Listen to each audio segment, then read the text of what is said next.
In the years of residents of Lexington and Concord, spirits are rising high in America. A group of leaders assembled in Philadelphia to talk about the growing problem between the King of England and the American colonies. The meeting of the Second Continental Congress was called to order.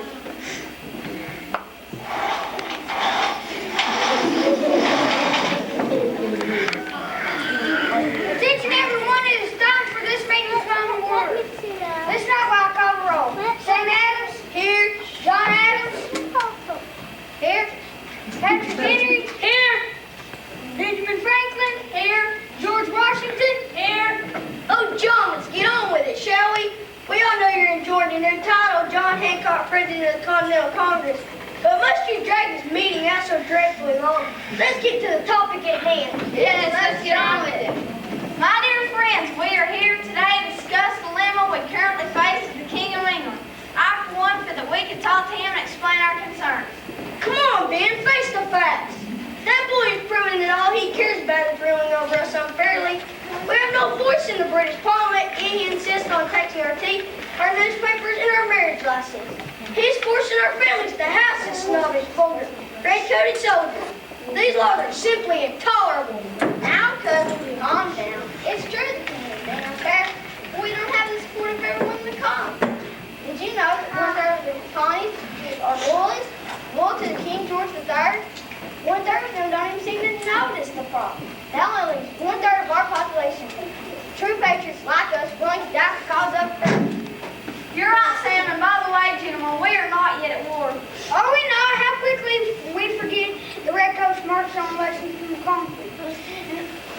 What about last month's bunker hill? Well, I myself am at the top of the King's dangerous list, and he has offered a reward of £500 for my beautiful head. Nonetheless, John, we must try to reach peace with the King. Many members have here a petition asking him to cancel those intolerable laws and taxes and turn our streets and buildings to us. They're calling it the all-range petition as a sign of goodwill and peace. In the meantime, American Army and Navy must be assembled with a few people we have. We'll call it the Continental Army. And we'll need someone with real leadership experience to head it up. I have just the man. Why, John, you are very flattering, and as your president, George Washington. What? I second the motion.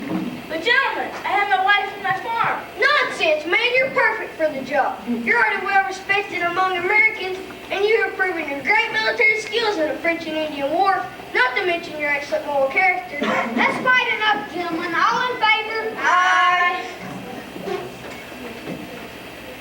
Well, I'm ready to return to my Virginia plantation and my wife Martha, but I feel it is my duty to accept the position of Commander-in-Chief.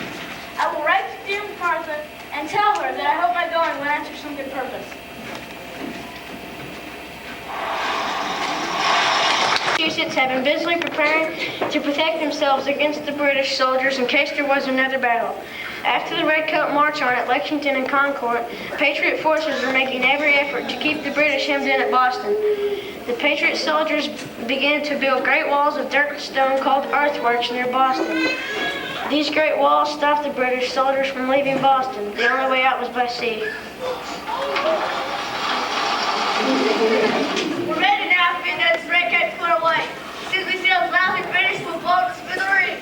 Remember our orders, don't fire until you see the whites of their eyes. That way we're sure to get a straight shot. Men, the time has come for action. We've had enough of this Yankee Doodle nonsense. We shall storm Bunker Hill this very day. Let's get to those Yanks.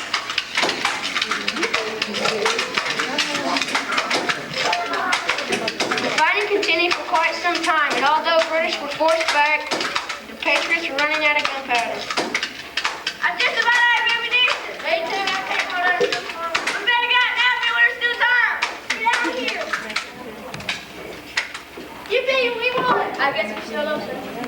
Don't be so happy, soldier. Today about half our army was killed or badly hurt. It's not going to be as easy as we first thought to beat these Americans. Sharing the latest gossip in a Boston tavern.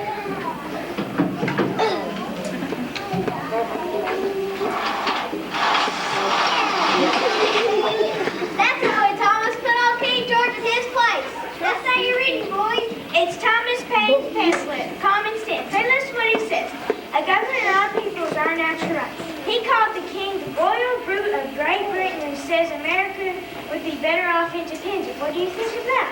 Well, I've always believed in peace myself, but I'm pretty upset by what I've been hearing, and I'm afraid that war may be unavoidable. What's that you've been hearing? That King George not only said no to Congress' all-best petition, but he was hiring German soldiers to crush the rebellion and bring the traitors to justice. Traitors? Does he mean honest working men like Paul Revere and Thomas Jefferson? I'm afraid we have no choice but to fight.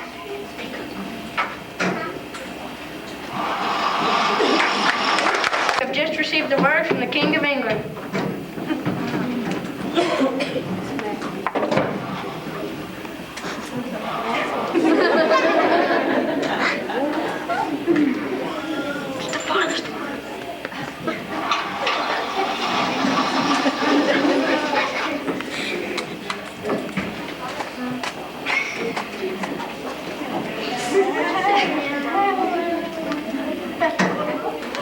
Attention everyone, we can all stop talking and watch this meeting come forward. Now Benjamin Franklin will inform us on the latest news. Well, my fellow countrymen, as you've all heard by now, the king has not accepted our terms set forth in the all-branch petitions. He has hired German soldiers to help fight with our British soldiers. I'm afraid there's nothing more we can do or say. We must see this war out to its bloody end. Bloody end! I haven't heard many speakers who are better than myself, but old Patrick Henry really made a speech last year in Virginia. Many of us like myself are wearing this banner. Pat, if you wouldn't mind giving that speech again. Now, Sam, don't go putting me on the spot like that. Come on, Pat, give us your speech.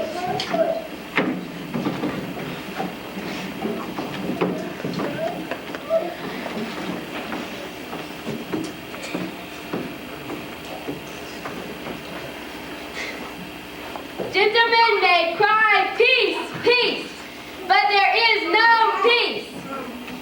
Is life so dear, or peace so sweet, to be purchased with the price of chains and slavery? Forbid it, Almighty God. I know not what course others take, but as for me, give me liberty, or give me death.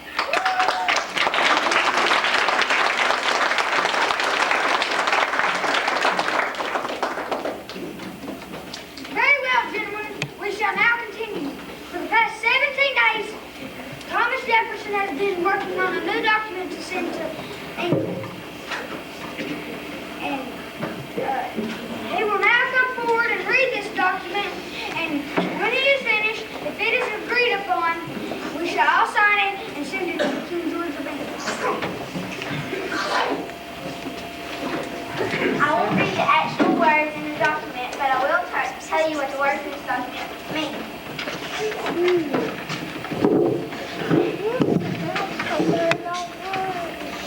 Sometimes a group of people must cut themselves off from the country they once belonged to. They find they have no choice but to form a new nation with the same powers of other independent countries. When people do this, they should explain their reasons. In that way, they show respect for the opinion of others. We believe in certain ideas. Anyone can see how true these ideas are. God has given all people some rights that are a natural part of them. These rights include the right to live, the right to be free, and the right to try to be happy. People cannot give up or take away these rights. In these ways, all people are born equal. The king has not let the colonies pass laws of their choice.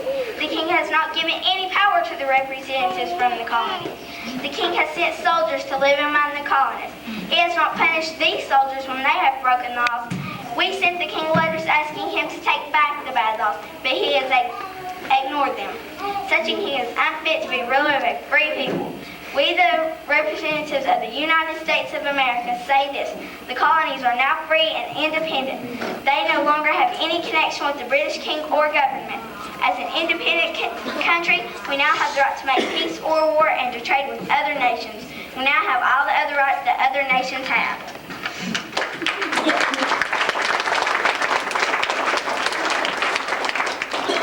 And what shall we call this document, Tom? The Declaration of Independence. All in favor? Aye.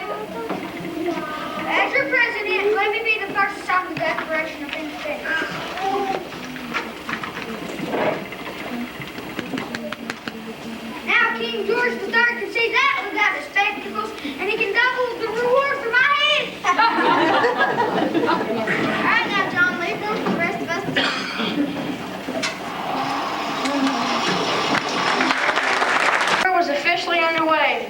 Washington sure had his work cut out for him trying to train his band of ragged soldiers.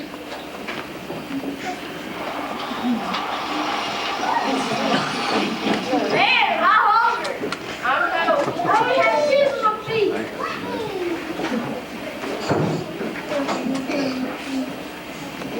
They had their shoes out.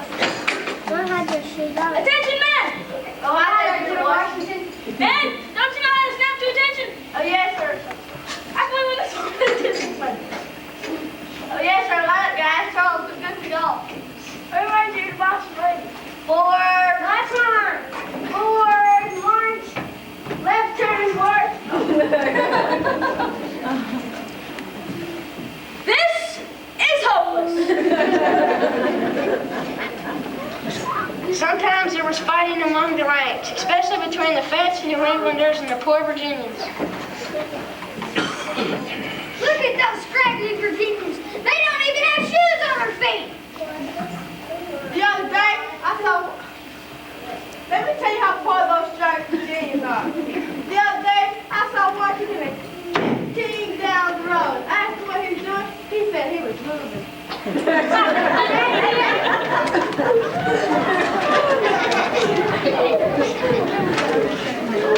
That's enough! With everyone this morning, we all pull together.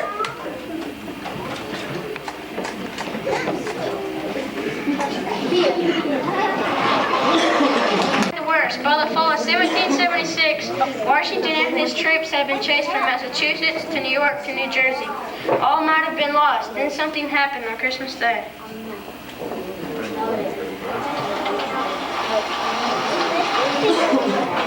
David, I can't believe you talked me into joining the army. To think I could be at home and from a nice warm fire, enjoying my Christmas goods and plum pudding. My mama makes the best plum pudding.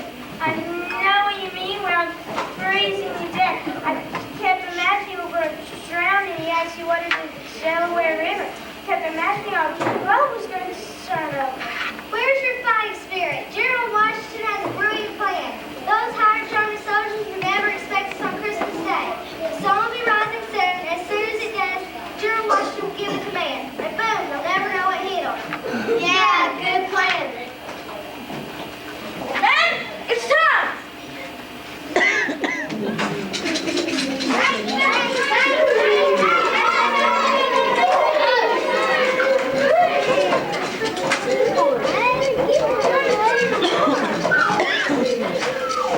Did you hear the news of over 900 German soldiers surrendered? I died off of 100 pounds, a huge amount of weapons and supplies.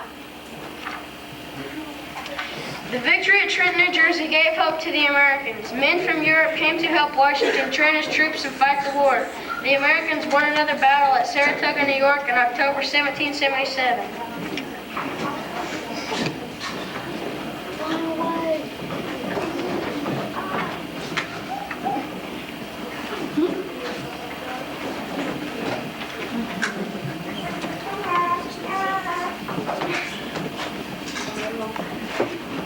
You know, friends, really good news in Saratoga? Well, bless my soul, if it isn't John Adams. This I heard our boys really put on a show. I believe that's just the ticket I need to convince the prince to invest some money. Well, it seems our soldiers are about to starve to death and are in great need of supplies. Well, I'm leaving now for France. When I come back, I hope that has something for us. I know friends still mad at Britain over the Virginia War. Good luck, old friend. Well, the French did send money, and the Germans sent Friedrich von Steuben. Von Steuben took on the job of organizing the ragtag army of stubborn American fishermen, farmers, and backwoodsmen. Halt!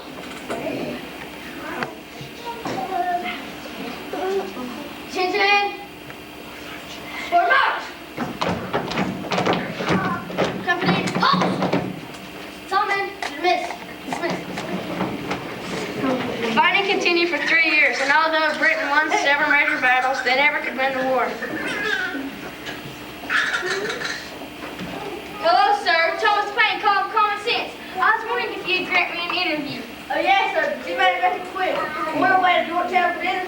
Virginia's pretty something woman anyway. That's just what I wanted to talk to you about. People are perplexed. The British have won battles in major Southern cities. Why is it this crippled American defeated her people? Well, I tell you, American talking about either big city. The last of small farms, villages, all the 13 states. I think it was Nathaniel Grant who wrote, "We fight, get beat, rise and fight again." Do you think most everyone feels this way? Oh, yes, sir. That's not all. We got these rich towns that are built up top of the front. Thank you, sir.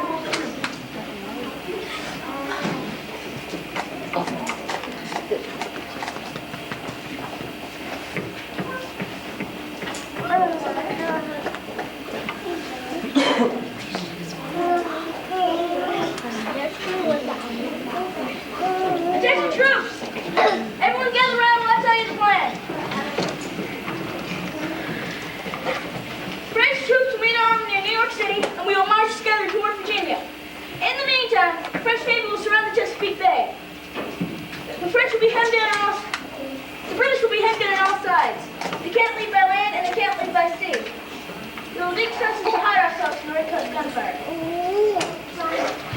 The trenches protected American troops of the cannonballs of the British, and for 2 weeks both sides fired upon each other.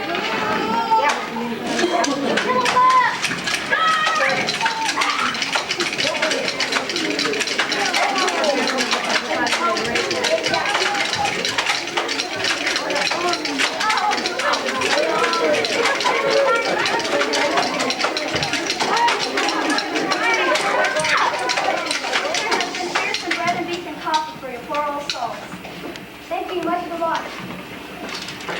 Sarah Osborne, you should never risk your life like this. Are you not afraid of the cannonballs? No, I'm not here for the men to starve as well as fight. The British General Charles Cornwallis finally surrendered. We surrender. The Battle of Yorktown was the last major battle of the war. A peace treaty was signed with England in 1783.